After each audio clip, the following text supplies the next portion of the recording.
জেমিদের বাসায় আজ লোক সমাগম অনেক। ওর বাপের বাড়ির সকলেই আছেন এখানে। মেজবার আবার আফসানের সাথে খুব একটা ভালো সম্পর্ক। শালাকে আগেই ডেকে নিয়ে সোফায় নিজের পাশে বসিয়েছে আফসান। ওর সাথে টুকটাক আলাপ করছে কর্মক্ষেত্র নিয়ে। আফসান মেজবাকে জিজ্ঞেস করলো, তোমার না ট্রান্সফার হওয়ার কথা ছিল? আপাতত হচ্ছে না দুলাভাই। একটা দীর্ঘমেয়াদী প্রজেক্ট হাতে এসেছে, সেটা কমপ্লিট না করে ট্রান্সফার হতে পারছি না। আপনার বিজনেসের কি খবর?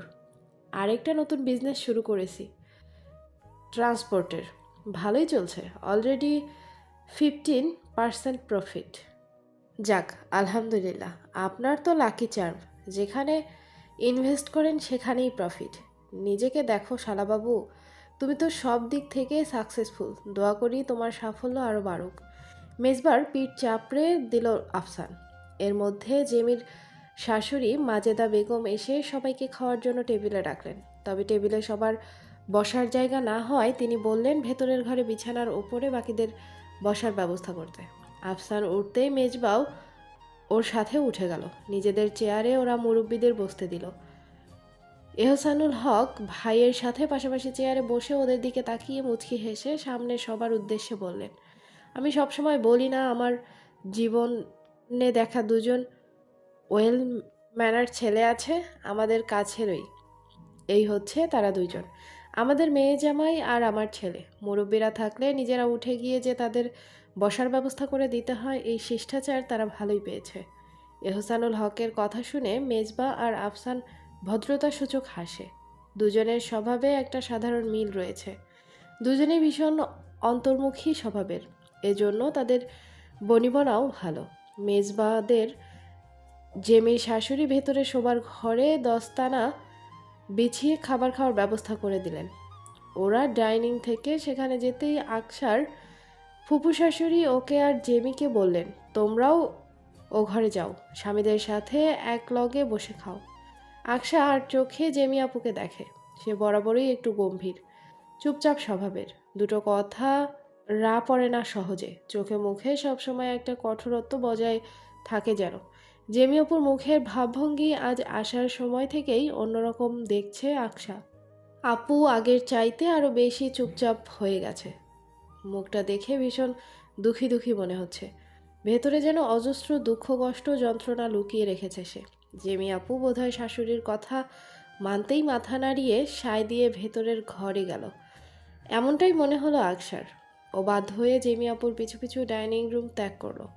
বিছানার চারপাশে গোল হয়ে বসে আছে সকলে। মেজবাহর পাশে হাঁটু মুড়ে বসে আকসা। মেজবাহর আরেক পাশে আফসান, তার পাশে জেমি। মাঝখানে বিশাল বড় সাদা দস্তরখানা বিছানো, তার ওপরে খাবার দাবার রাখা, পোলাও, সাদা ভাত, গরুর কালাভুনা, রেজালা, মাছ, সবজি, ফিরনিসহ মিষ্টান্ন সব রকমের খাবারই আছে। মেজবা বরাবরের মতোই 1 চামচ সাদা ভাত আর সবজি তুলে নিয়েছে প্লেটে। ওকে খাবার সার্ভ করছে আফসান। ওর প্লেটে আরও কয়েক টুকরো গরুর মাংস তুলে দেওয়ায় উদ্যোগ নিতেই মেজবা উদ্বিগ্ন হয়ে বলল, আর দিয়েন না দুলাভাই, এর বেশি খেতে পারবো না। বেশি কোথায়, মাত্র তো 1 পিস নিলে। আমি 1 পিসের বেশি খাই না। মেজবা ফিসেল হেসে কথাটা বলে, স্বাস্থ্য সচেতন মানুষ।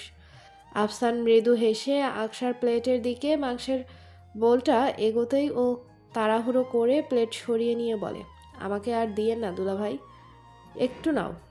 তোমরা কেউই তো কিছুই খাচ্ছ না, এভাবে হলে চলবে?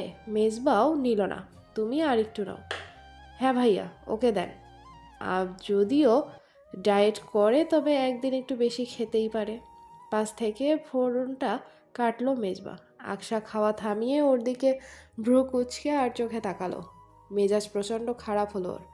তবে এখানে উপস্থিত মানুষের মধ্যে মুখে কিছুই বলল না। হঠাৎ খাওয়ার মাঝে মেজবা বিষম খেলো, কাশি উঠল ওর। মিহি সামনে থেকে তাড়াহুড়ো করে পানির গ্লাস এগিয়ে দিল। ওপাশ থেকে জেমি উদ্বিগ্ন হয়ে আকসাকে উদ্দেশ্য করে বলল, ভাইয়ার পিঠ টেনে দাও আকসা, এই মোক্ষম সুযোগ। এতক্ষণ মনের ভেতরে দাউ দাউ করে জ্বলতে থাকা আগুনটা নেভানোর সুযোগ পেল। জেমির কথা শুনে ভদ্রতাসূচক হাসি দিয়ে এবার পাশ থেকে মেজবার পিঠে হাত রাখলো। তবে পিঠে হাত বুলিয়ে দেওয়ার বদলে জোরে জোরে চাপড় মারতে লাগলো। একদিকে খাওয়ার মাঝে বিষম, তার উপর আকসার এবারে থাপ্পড় মারা, সব মিলিয়ে বেহাল দশা হলো ওর। চোখ লাল হয়ে গেল।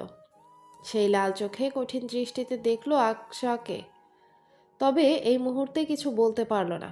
যেন এই দৃষ্টি দ্বারাই বোঝাতে চাইলো, তোমাকে তো আমি পরে দেখে নিচ্ছি। আকসা একটু ভরকে গেল ওর এমন চাহনি দেখে। চট জলদি পিঠ থেকে হাত সরিয়ে নিল। এর মধ্যে খাওয়ার ফাঁকে আফসান একটা প্রস্তাব রাখলো সবার মাঝে। মেজবাকে জিজ্ঞাসা করলো, তুমি এখানে কতদিন আছো শালাবাবু? এই সপ্তাহ দুয়েক। ছুটিটা তাহলে বেশ লম্বা। চলো সবাই মিলে একটা ট্যুর দিয়ে আসা যাক। কোথায়? পাহাড়ে আর সমুদ্রে? সবাই বলতে কে কে? যে যে যাবে তাদেরকে নেওয়া হবে। এখন বাকিটা সবার সিদ্ধান্তের ওপরে নির্ভর করছে। তবে মাস্ট, আমরা তো থাকবই। তোমার বোন অনেকদিন যাবৎ বলছিল কোথাও ঘুরিয়ে নিয়ে আসতে। আমারও এর মধ্যে ফ্রি টাইম আছে, আর তুমিও এখন এখানেই আছো, তাই ভাবলাম সবাই মিলে একটা ট্যুর দিয়ে আসা যাক। নিজের কথা শুনে জেমি যেন আকাশ থেকে পড়ল। ও আবার এমন কথা কবে থেকে বলছে আফছানকে? ওর তো মনে পড়ছে না। বিব্রত হয়ে ঠোঁট চেপে দেখল লোকটাকে। অবশ্য সেই লোক বউয়ের অমন চাহনিতে তোয়াক্কা করল না। দিব্যিশালার সাথে এই বিষয়ে আলোচনা চালিয়ে গেল। সিদ্ধান্ত হলো আগামীকাল আফসানের অফিস শেষ হলেই ট্যুরের বিষয়টা নিয়ে পরিকল্পনা করবে ওরা। আকসার আম্মু কল দিয়েছে সন্ধ্যা নাগাদ। হঠাৎ জরুরি তলব করছেন ওকে। আকসা তখনও সবার সাথে জেমি আপুর শ্বশুরবাড়িতে অবস্থান করছে। সবার সাথে ড্রয়িং রুমে বসেছিল। মায়ের কল আসতেই পিঠে গিয়ে কথা বলে এসে পুনরায় বসলো সোফায়। শাশুড়িকে বলল, আম্মা আমাকে একটু আমার বাসায় যেতে হবে। আম্মু কল করেছিল, জরুরি দরকার আছে বলল। এখনই যাওয়া দরকার। এখন কিন্তু রাতের খাবার তো এখানে খাবে। মাজেদা বেগম উৎকণ্ঠা নিয়ে কথাটা বললেন। আকসাকে বড্ড অসহায় দেখালো। ওর জন্য সবাই এখনই চলে যাবে এখান থেকে। ব্যাপারটা কেমন দেখায়? আকসা থিতু হয়ে শাশুড়িকে বলল, আপনারা না হয় থাকেন, আমি একাই চলে যাচ্ছি আম্মা। এহসানুল হক ওপাশ থেকে বললেন, একা যাবে কেন? মেজবা বাইক টান মেরে ওকে গিয়ে দিয়ে আয়।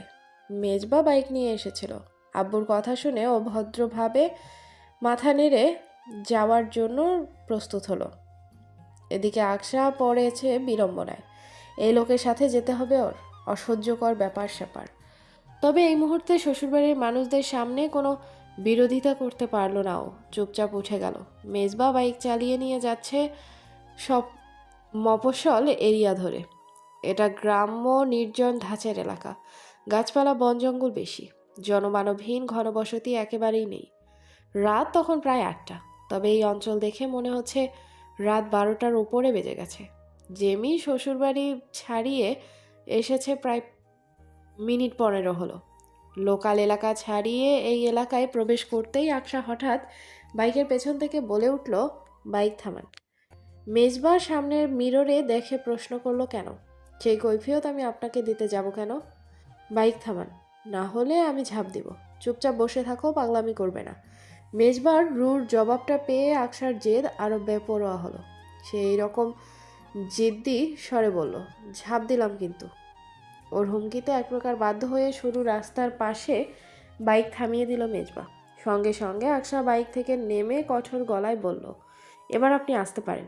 আসতে পারেন মানে? কি বলছো তুমি? মাথা ঠিক আছে তোমার? আপনার সাথে আমি যাব না, একাই যেতে পারবো, তাই আপনি আসতে পারেন। মেজবা এবার কঠোর মুখে আকসার দিকে এক দৃষ্টিতে কিছুক্ষণ তাকিয়ে থেকে অতপর স্বাভাবিক গলায় বলে, ওকে। মেজবা বাইক ইউটার্ন মারল। আকসা এতক্ষণে ভারী নিঃশ্বাসটা ছেড়ে হালকা হয়ে এবার সামনের পথে হাঁটতে থাকে। এই 10-15 মিনিটের নির্জন রাস্তা পেরোলেই আবারও লোকালয়। সেখানে গেলে রিক্সা বা সিএনজি পাওয়া যাবে। আকসা হাঁটছে পথের এক পাশ ধরে। হঠাৎ ওর শাড়ির আঁচলে টান পড়তেই চমকে দাঁড়িয়ে গেল। এই রাস্তায় তো কোনো মানুষজনের দেখা পাওয়া যায়নি, তাহলে ভূতপ্রেত নাকি? ভয়ে ভয়ে পেছনে তাকিয়ে দেখলো একটা ছেলে ওর শাড়ির আঁচল টেনে ধরে দাঁড়িয়ে আছে। আবছা অন্ধকারে চোখে মুখে পৈশাচিক এবং অসাধু উদ্দেশ্য স্পর্শ অবলোকন করা যায়। সেই ছেলের পেছনে আরেকটা ছেলে দাঁড়িয়ে, তারও ভাবভঙ্গি একই রকম। আকসার পেছন পিলে চমকে উঠল। ও বুঝতে পারলো এদের উদ্দেশ্য অবশ্যই খারাপ। কিছু না বলে শাড়ির আঁচলে টান মেরে দৌড় দিতে যাবে, তখনই পেছন থেকে ছেলেটা ওর হাতের বাহু চেপে ধরে বিশ্রীভাবে বলল, এত সেজে গুজে কোথায় যাচ্ছ রূপসী? আমাদেরও একটু দেখিয়ে দিয়ে যাও। আকশার বুকের ভেতর ভয়াবহ হাহাকার শুরু হলো। ভয়ে অবশ হয়ে গেল ও। এখন এখানে যদি ওরা ওর সাথে খারাপ কিছু করে তাহলে কেউ দেখতেও আসবে না, কারণ এই পথে কোনো মানুষই নেই। একপাশে ঘন জঙ্গলের ন্যায়। আল্লাহ, আমার কি হবে? আমাকে রক্ষা করো তুমি, এদের হাত থেকে বাঁচিয়ে দাও আল্লাহ। আকশা মনে প্রাণে দোয়া পড়তে লাগলো। ছেলেগুলো ততক্ষণে ওকে জঙ্গলের দিকে টানছে। আকশার হুঁশ নেই, প্রায় গায়ের জোরও নেই। এখন ওর আফসোস হচ্ছে কেন সে মেজবাকে চলে যেতে বলল। লোকটাও এক কথায় চলে গেল। কেমন দায়িত্বজ্ঞানহীন লোক। আশার রাগও হলো এই মুহূর্তে। যখন একেবারে আশা হারিয়ে ফেলেছিল, ঠিক সেই সময় আধার হতে একজনের হাত ছেলেগুলোকে টেনে নিতেই আকশা ধরে প্রাণ ফিরে পেল যেন। মেজবা, ইফতেখার। মেজবা এসেছে। আকশা এবার শরীরের শক্তি ফিরে পেল যেন, সাহারা পেল। মেজবাকে দেখে ছেলেগুলোর কোনো নড়চড় হলো না। পৈশাচিক হাসি হেসে ওকে প্রশ্ন করল, তোমারও ভাগ চাই ব্রো? কথাটা শোনা মাত্র মেজবা ছেলে দুটোকে ধরে ঘুষি মারতে লাগলো। মারতে মারতে রক্ত বের করে ফেললো নাক থেকে। আচানক এমন হামলা ওরা আশা করেনি বোধহয়। দৌড়ে পালানোর চেষ্টা করলো সেখান থেকে। মেজবা ওদেরকে টেনে ধরে আরও কয়েকটা ঘুষি মারতেই ওরা এবার হাউমাউ করে কান্না করে ফেললো। এর মধ্যে আকশা আতকে চিৎকার করে উঠতে মেজবার ধ্যান ওর ওপরে পড়তেই ছেলেগুলো এই সুযোগে ছুটে পালালো। মেজবা মাটির ওপরে বসে আকশার সাথে এগিয়ে এলো। সঙ্গে সঙ্গে ওর বুকে ঝাঁপিয়ে পড়ে ওকে শক্ত করে জড়িয়ে ধরে ডুকরে কেঁদে ফেলল আকশা। কান্নারত স্বরে বলল, আপনি না চলে যাচ্ছিলেন, তাহলে ফিরে কেন আসলেন? মেজবা ওর মাথায় ঠোঁট ঠেকিয়ে চাপা স্বরে বলে, মেজবা ইফতেখার তার শত্রুর ওপরেও কৃপা করে। সেখানে তুমি তো আমার ঘরের বউ।